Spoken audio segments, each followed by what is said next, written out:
Casi todavía estamos aterrizando de volver de descansar un poco, y esta mañana salí de casa y salí sin gafas. Así que en Ipste tenía estas que, bueno, son un poco diferentes, pero algo me dejan ver. Así que las tendré que usar, quitármelas y ponérmelas como antes. Pero bueno, muy bien, pues vamos a ir a la Escritura. Y en estas semanas, lo que estamos viendo en estos viernes es un poco profundizando en lo que mencionamos en un mensaje el día 24 de junio acerca de la personalidad de cada iglesia. Resulta que cuando miramos al Nuevo Testamento, las iglesias todas son pueblo admirable, real sacerdocio, gente santa.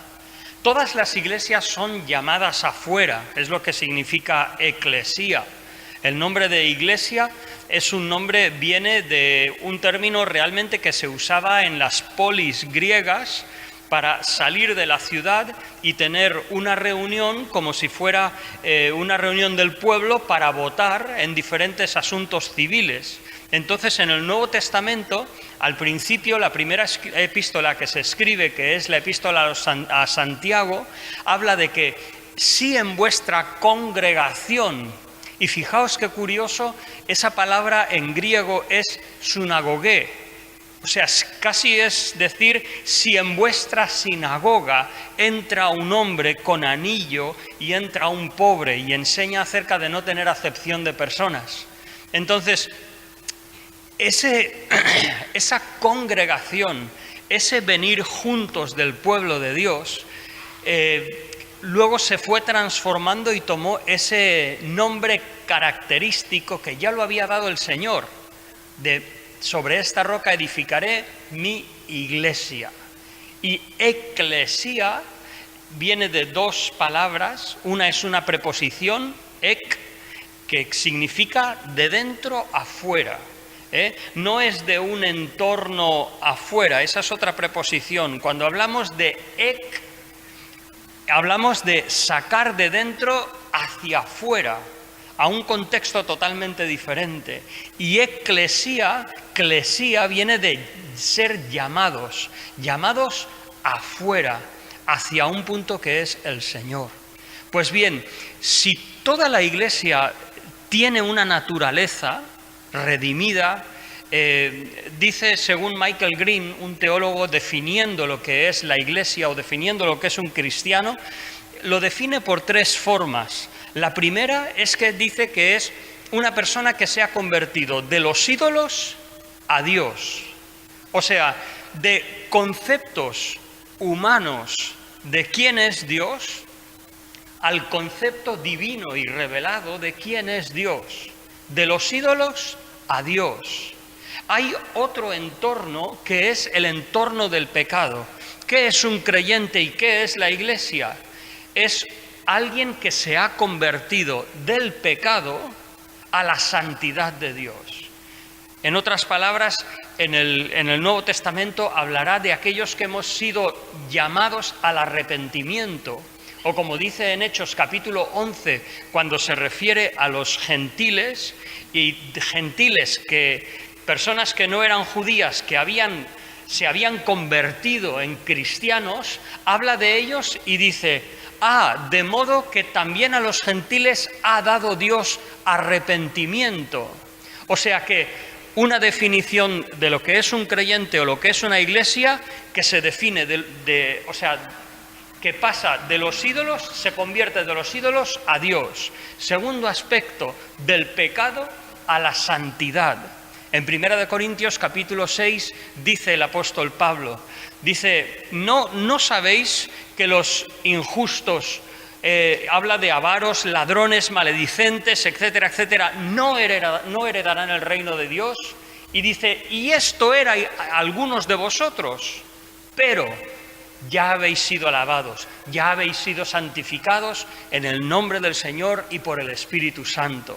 Entonces, la segunda identidad de un creyente es de que ha salido del pecado, se ha arrepentido y está en la justicia de Cristo. Pero luego hay una tercera característica y es la iglesia. ¿Es una persona? ¿Qué es un creyente o qué es una iglesia? Pues además de convertirse de los ídolos a Dios, del pecado a la santidad, es alguien, como dice Efesios capítulo 2, que antes no eran pueblo, pero ahora son pueblo en el Señor.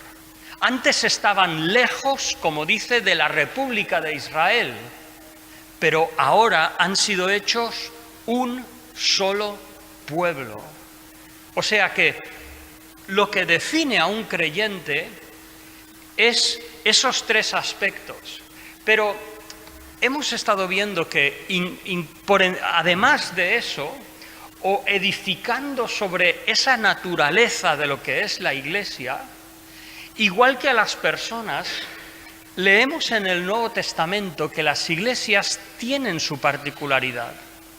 Y entonces la pregunta a la que vamos es, ¿cuál es la particularidad que Dios nos ha dado a nosotros? Estuvimos mirando, Silvia nos compartió acerca de la iglesia de Jerusalén. La iglesia de Jerusalén tenía y experimentó algunas cosas que no se repetirán nunca jamás.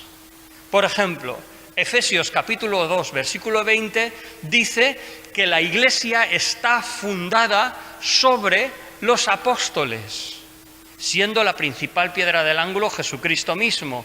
Pero, ¿qué había en la iglesia de Jerusalén que no se repitió en ninguna otra?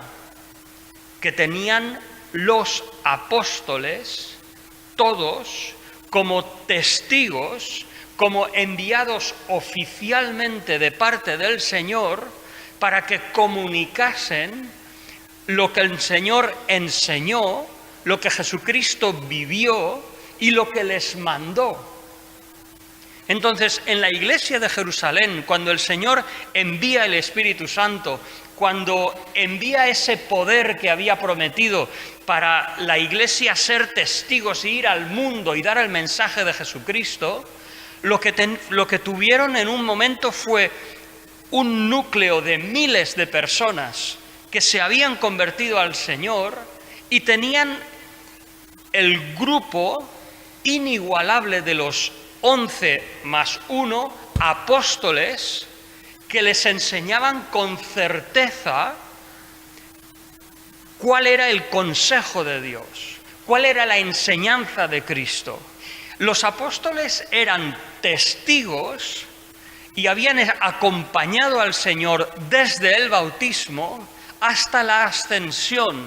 O sea que podían dar fe, confianza y certeza del mensaje del Señor Jesucristo, de los milagros del Señor Jesucristo y de su resurrección y su ascensión.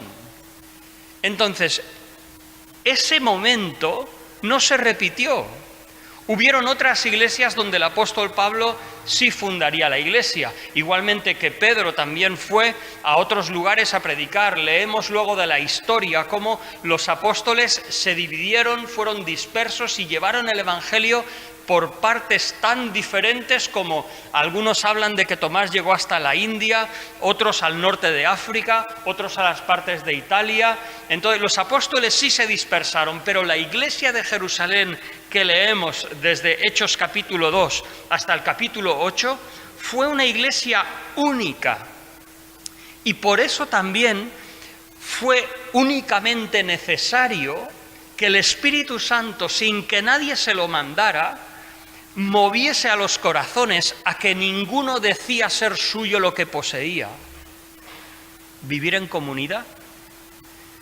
¿Quién guió para que la gente vendiera sus posesiones y lo pusiese a los pies de los apóstoles? El Espíritu Santo. Los apóstoles no fueron quienes sugirieron esa forma de vida de iglesia, pero fue el Espíritu Santo de Dios que, dada la necesidad y las características únicas de la iglesia de Jerusalén, pues el Señor les llamó a ese cometido. ¿Qué tal si a lo mejor los apóstoles hubiesen dicho, mira, oye, como el Señor ha dicho que hay que ir a todo el mundo, pues mira, como ya hay aquí 11 y yo 12, pues yo me voy. Y yo también me voy, y yo también me voy. ¿Qué hubiera sido de la iglesia? Pues el llamado de Dios para la iglesia de Jerusalén particularmente se vio caracterizado por la enseñanza, por la afirmación de esas miles de personas que se convirtieron en los primeros pasos de la iglesia. Bien, hoy no vamos a tratar de Jerusalén, lo he usado como ilustración para ir ahora a nuestra iglesia. Miramos nuestra iglesia, hablo de la iglesia de Filipos. ¿Cómo fue la iglesia de Filipos? Tenemos dos pasajes que podemos leer. Vamos a leer algunas partes de ese pasaje y lo que queremos preguntar al texto bíblico es ¿qué distinguía a esta iglesia? Y vemos que de una forma interesante, asombrosa, el Espíritu Santo guía al escritor del libro de los Hechos, a Lucas, para que desde un principio nos escribe unas características de la iglesia de Filipos que se repetirán. Vamos a leer en Hechos capítulo 16. En Hechos capítulo 16 es donde ocurre la fundación de esta iglesia, el comienzo de esta congregación. Y luego iremos a la epístola a los filipenses, particularmente el capítulo 4, donde vamos a ver algunos aspectos propios y particulares de esa iglesia. Hechos capítulo 16 nos narra el comienzo del segundo viaje misionero de Pablo. Pablo había ido en un viaje, más o menos en el año 48, y había recorrido las regiones cercanas a él de Asia Menor. Sí, al principio había ido por Chipre, pero bueno, tuvieron una predicación, pero no se mencionan grandes progresos en el Evangelio. Pero luego, cuando entra en Asia Menor, parece que a pesar de que tuvieron gran oposición, a pesar de que Pablo sería apedreado, pero el Señor les bendijo. Pues bien, el segundo viaje misionero, Pablo dice, esto ya ha ocurrido, por supuesto, el primer viaje, también ha tenido lugar el concilio de Jerusalén, Hechos capítulo 15, y ahora llega un momento que dice el apóstol Pablo, dice, mira, Bernabé, vamos a visitar a los hermanos, vamos a confirmar aquellas iglesias que hemos comenzado y de alguna manera hemos dejado, las hemos encomendado a que en la palabra del Señor y guiados por el Espíritu crecieran. Y entonces, solamente comenzar, surge un problema, porque Bernabé quería volver a pedir a Juan Marcos que les acompañase. Tenían un joven. ¿Para qué era ese joven? ¿Alguien me lo puede decir? ¿Por qué se llevaron a Juan Marcos? ¿Por qué se llevaron a Juan Marcos en el primer viaje misionero? Venga. ¿Qué labor tenía? Juan Marcos no iba como un apóstol. ¿No? Sí, pero ¿en qué? ¿Cómo? Eso, para que les sirviera. Era su sirviente. Porque el patrón que leemos en la Escritura es que en el ministerio de la obra de Dios hay una labor que es espiritual, que es la palabra y la oración, y hay otro que es servir las mesas. Entonces, Juan Marcos y luego su ayudante Silas y otros, ¿qué es lo que hacían? Pues ayudar en las tareas más comunes. ¿Quién preparaba la comida? ¿Quién compraba? ¿Quién buscaba ver dónde podían alojarse? ¿A quién conocían para poder hospedarse? ¿Quién miraba todas esas cosas físicas? Juan Marcos. Entonces, las cosas materiales son cuestiones que no es lo principal, pero son importantes. En nuestra iglesia, ahora mismo, el aire acondicionado no es imprescindible, pero a que nos hace estar mucho más cómodos. Cuando después estaremos orando, yo el otro día dije a alguien, por favor, cuando oremos, acordaos de parar el aire acondicionado para que nos podamos oír mejor. Es una tontería, pero son cosas físicas que ayudan al desarrollo de las cosas espirituales. De la misma manera, el hecho de comer, de buscarse dónde tenían que hospedarse, de mirar a ver cómo se desarrollaban las cosas físicas, eran muy importantes. Entonces, Juan Marcos en el primer viaje, cuando llegó por la zona de Panfilia, los abandonó. Quizás por unas fiebres tifoideas que había en aquella zona, quizás por la oposición que se estaba levantando, pero cualquier cosa les abandonó. Y cuando comienzan el viaje, Bernabé dice, mira, vamos a llevarnos a Juan Marcos. Y Pablo dice, de eso nada. Yo quiero tener conmigo a alguien en quien pueda confiar. Y entonces hubo tal contienda entre ellos dos que Bernabé cogió a Juan Marcos y Pablo tomó a Silas. ¿Cómo comienza el segundo viaje misionero de Pablo? En medio de un sinsabor de boca. Pero bueno, vamos a la Escritura. Madre mía, son y 25 y no hemos leído todavía. Bueno, en este primer viaje Pablo al principio visita las iglesias que él había fundado en el primer viaje. Pero llega un momento que cuando quiere adentrarse más en lo que es hoy Turquía, en Asia Menor, dice que el Espíritu se lo prohibió. Y dices, ¿cómo es posible que el Espíritu le dijo a la iglesia de Antioquía que apartadme a estos dos hombres a la obra a la que los he enviado o a la que los he llamado? ¿Cómo es posible que parece que el Señor estaba con nosotros y ahora no puedo predicar el Evangelio? O bien por circunstancias externas, o bien porque no tengo libertad en el corazón, no sé por qué, pero no puedo compartir la palabra. Y están en Troas, hasta que en Troas se le aparece a Pablo la visión de un hombre macedonio que le dice, pasa y ayúdanos. Y entonces Pablo toma a Silas y toma a Lucas también, porque a partir del capítulo 16 en adelante, después de Troas, desde el versículo 11 dice, zarpando pues de Troas, navegamos. No navegaron, sino navegamos. A partir de aquí, Lucas va con Pablo, con Silas, y Lucas, Silas y Pablo anunciando el Evangelio y van para Europa. Esto significa un salto cualitativo, significa un paso más en la expansión del Evangelio, no solo a los países cercanos a Palestina, sino más allá, hacia Europa, hacia el mundo civilizado y, como no, hacia Roma. Pues bien, hay tres personas que se nos resaltan de la iglesia de Filipos, no me voy a parar demasiado.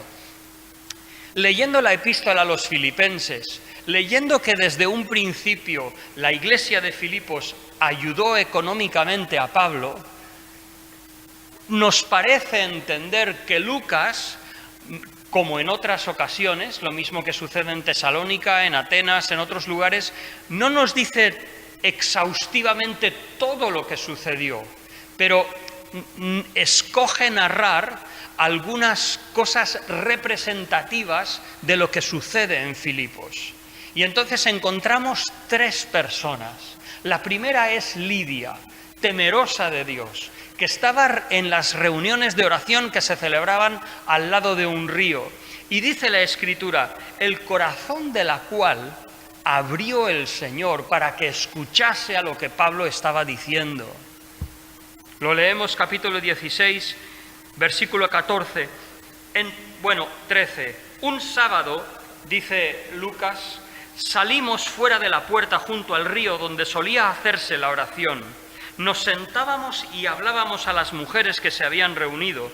Entonces una mujer llamada Lidia, vendedora de púrpura de la ciudad de Tiatira, adoraba a Dios, o era temerosa de Dios, estaba oyendo. ¿Quiénes son estos temerosos de Dios? Son muy importantes en la obra apostólica de Pablo. Los temerosos de Dios eran personas que simpatizaban con la fe judía, pero no eran prosélitos. Para ser prosélitos se tenían que circuncidar y tenían que hacer una ceremonia para identificarse como judíos. Pues estos no eran prosélitos, pero se identificaban, tenían cierta simpatía por ese Dios de los hebreos que moralmente, éticamente, era superior a las deidades paganas de su tiempo. Entonces Lidia, una mujer que vendía púrpura, era temerosa de Dios, simpatizaba con el Dios de los judíos. Y Dios, el Señor le abrió el corazón para que estuviera atenta a lo que Pablo decía. Y cuando fue bautizada junto con su familia, nos rogó, diciendo: si habéis juzgado que yo sea fiel al Señor, hospedaos en mi casa. El segundo ejemplo es una muchacha que tenía espíritu de adivinación, y a través de esa chica, que era una profetisa con un espíritu demoníaco, pues el Señor muestra la superioridad del Evangelio frente al mundo espiritual. El mundo ocultista, el mundo del ocultismo es real, o sea, existen espíritus inmundos. En nuestro mundo existe un mundo espiritual, y hay un mundo espiritual limpio, sano, y hay un mundo espiritual maligno. Y aquí vemos la confrontación, vamos a decir, o que vienen juntos en un momento.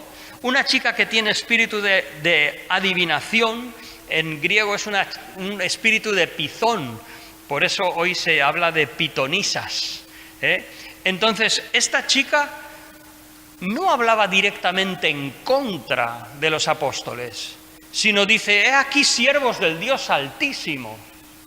Pero Pablo rechazó esa visión sincretista, confusa, de hablar de Dios. El apóstol Pablo quería un mensaje limpio y claro de lo que era Dios. ¿Os acordáis antes que he dicho qué identifica a un creyente? Alguien que se ha convertido de los ídolos a Dios. Y Pablo no iba a consentir que procediendo de un espíritu inmundo se hablara siquiera en favor de los mensajeros del Señor. Así que Pablo lo reprende y no hay duda. Pues bien, primero Lidia, segundo, esta chica con espíritu de adivinación, y en tercer lugar lo que tenemos es el episodio de la cárcel, que Pablo y Silas son encarcelados y están a medianoche cantando y alabando a Dios, y entonces sucede un terremoto, las puertas se abren, las puertas se abren y el carcelero, pensando en que ya los presos habían huido, entra hasta donde están, y dice, vamos a leerlo mejor.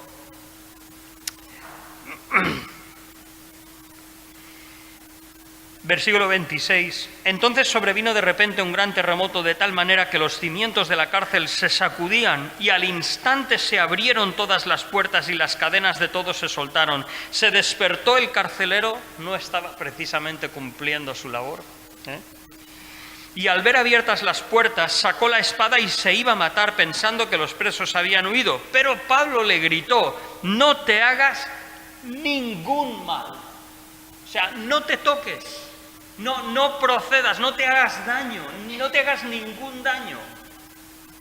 Pablo se preocupaba por ese probablemente pagano, carcelero, hombre sin escrúpulos que había acabado en un oficio tan difícil de custodiar a unos delincuentes. Pues entonces pidió una luz, se precipitó adentro y temblando se postró a los pies de Pablo y Silas y les dijo: señores, ¿qué debo hacer para ser salvo? Ellos le dijeron: cree en el Señor Jesucristo y serás salvo tú y tu casa. Y dice, le hablaron la palabra del Señor a él y a todos los que estaban en su casa. Podía incluir siervos, podía incluir otros familiares.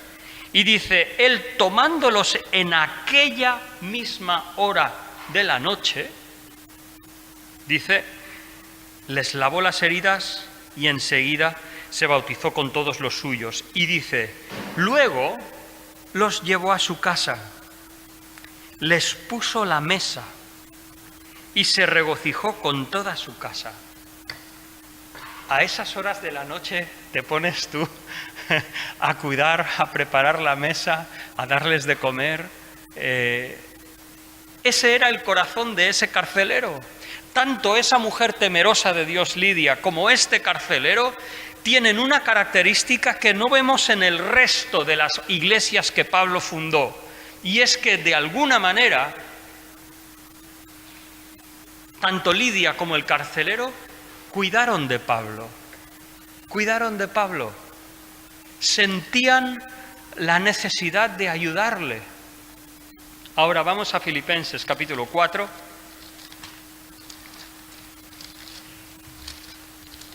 Filipenses capítulo 4. Las epístolas fueron escritas por circunstancias concretas, a veces para corregir algún mal, a veces para orientar, para enseñar. En este caso, la iglesia de Filipenses no es que tuviera grandes problemas, pero sí habían cosas que podían dañar su vida conjunta como iglesia. Pero en el capítulo 4 creo yo que vemos algunas características de esta iglesia de Filipos. Y dice así, versículo 10, Filipenses 4:10. En gran manera me gocé en el Señor de que ya al fin habéis revivido vuestro interés por mí. Dice, ciertamente lo teníais, pero os faltaba la oportunidad para manifestarlo. No lo digo porque tenga escasez, pues he aprendido a contentarme cualquier que sea mi situación. Sé vivir humildemente y sé tener en abundancia. Continuando desde el versículo 15. Sabéis también vosotros, filipenses, que al principio de la predicación del Evangelio, cuando partí de Macedonia, o sea, cuando Pablo deja la iglesia de los filipenses, después de haber comenzado esa pequeña congregación, dice, cuando partí de Macedonia, ninguna iglesia participó conmigo en razón de dar y de recibir, sino vosotros únicamente. Pues a una Tesalónica me enviasteis una y otra vez para mis necesidades. En Tesalónica, ¿estaba Pablo en la cárcel? Os pregunto. ¿Estaba Pablo en la cárcel en Tesalónica? No. ¿Tenía Pablo hambre? No. ¿No podía trabajar como haría después en Corinto? Sí. ¿Por qué entonces los filipenses mandaron dinero a Tesalónica? ¿Qué habrían oído ellos? De cualquier manera, lo que vemos es que es una iglesia que se preocupa de las necesidades materiales del apóstol. Curioso. Y dice, versículo 17, no es que busque donativos, sino busco fruto que abunde en vuestra cuenta. Y dice, pero todo lo he recibido, tengo abundancia, estoy lleno, habiendo recibido de Epafrodito lo que enviasteis, olor fragante, sacrificio acepto y agradable a Dios. ¿Qué sucedió? La epístola a los filipenses, y termino con esto, fue escrita más o menos en el año 62, 63, desde la cárcel. Pablo plantó la iglesia de Filipenses probablemente en el año 52, 53. Ahora nos encontramos 10 años después. Los filipenses enviaron a Tesalónica, por mano de algún hermano de la iglesia, ofrendas. Pero luego parece ser que los filipenses no es que se descuidaran, pero a veces dicen, ¿no? Ojos que no ven, corazón que no siente. Y entonces Pablo dice,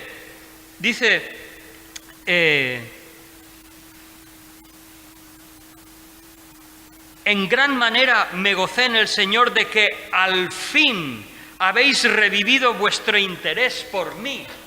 porque estando en la cárcel, la iglesia de Filipos, estamos viendo cuál era el don de la iglesia de Filipos, particular, concreto, suyo, personal, ayudar a las necesidades de Pablo. Y entonces oyen que está enfermo, ¿y qué necesitan para realizar su don? Pues tomar a uno de ellos, Epafrodito, un hermano maduro en el Señor, espiritual, de buen testimonio, a quien pudieran encargar una ofrenda que llegase hasta Roma, que no se lo gastase por administrar mal su dinero. Y entonces resulta que lleva a Pablo la ofrenda en Roma y se pone enfermo. Y algunos en la iglesia empiezan a dudar de Epafrodito. ¿Qué cosa? Aunque tenían el don de dar, eso no quería decir que lo hacían a la perfección, sino que hubieron momentos que descuidaron ese don. Hubieron momentos que envían a una persona y cuando está enfermo lo critican. Pero aún así, ¿quién fue los que se acordaron cuando Pablo estaba en la cárcel de que tenía necesidades? La iglesia de Filipos. Y cuando Pablo recibe esta ofrenda dice, esto es olor fragante. ¿Por qué? ¿Porque era mucho dinero el que enviaron? No.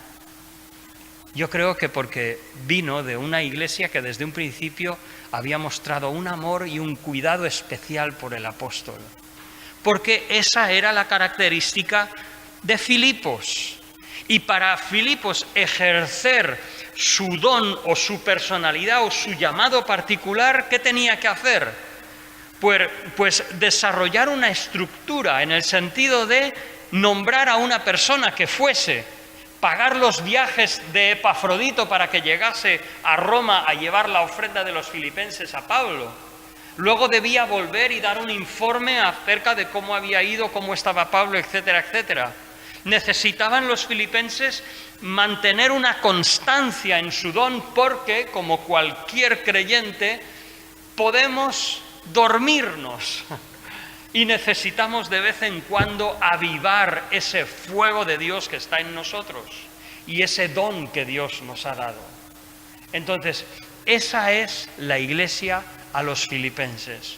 Una iglesia entrañable para el apóstol Pablo, pero una iglesia que, aunque tenía sus dones, aunque Dios la usó de una forma preciosa, aunque tenían hombres tan valiosos como Epafrodito, aunque Pablo iba a enviar a otro gran hombre de Dios como Timoteo, aunque habían tenido una preciosa experiencia en el Evangelio, pero pequeños roces podían quitar la efectividad de la iglesia. La iglesia se podía olvidar de cuál era su llamado y su servicio especial para el Señor. Y al final se pusieron manos a la obra y lo cumplieron. La pregunta para nosotros es, hermanos, ¿habéis pensado alguna vez cuál es nuestro llamado particular? ¿Qué es esa tarea que Dios nos ha puesto? Quizás por el lugar donde estamos, quizás por los dones que tenemos como iglesia, esa forma particular en la que podemos servir, que es propia nuestra, que otras iglesias tienen otros dones, pero aunque quisieran no servirían como nosotros en esta o aquella área. ¿Cuál es nuestra área como iglesia? Eso es lo que estamos orando, buscando al Señor, para que de aquí a febrero podamos decir, bueno, esta es la voluntad del Señor. Termino, con perdón, un minuto, dejarme. Hoy he estado comiendo porque hoy ha sido día de reuniones en IPSTE y nos han llevado a comer a Imperfect. ¿Sabéis lo que es Imperfect?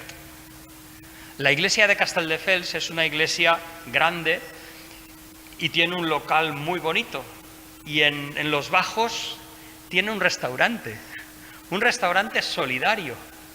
donde los trabajadores son gente que la Iglesia les está ayudando, son derivados del ayuntamiento, donde el chef está enseñando a otro chef para que se integre en el mundo laboral, donde personas necesitadas pueden ir y pagar lo que puedan y comer allí. O sea, el Señor les ha dado un ministerio. Hablando con un hermano, me decían de una iglesia en Linares que tiene una residencia de ancianos. Y dice, es una residencia cristiana, donde los trabajadores transmiten el Espíritu del Señor y el cuidado tierno, cariñoso hacia las personas mayores. Solo de pensarlo dices, madre mía, qué don. Hermanos, ¿qué vamos a hacer nosotros? ¿Hacia dónde vamos? ¿Solo nos vamos a preocupar en quién predica el domingo que viene? No, levantemos los ojos y veamos, Señor, ¿a qué nos llamas tú? ¿Cuáles son nuestros recursos? ¿Qué podemos hacer para ti de aquí a 10 años? Que el Señor nos ayude.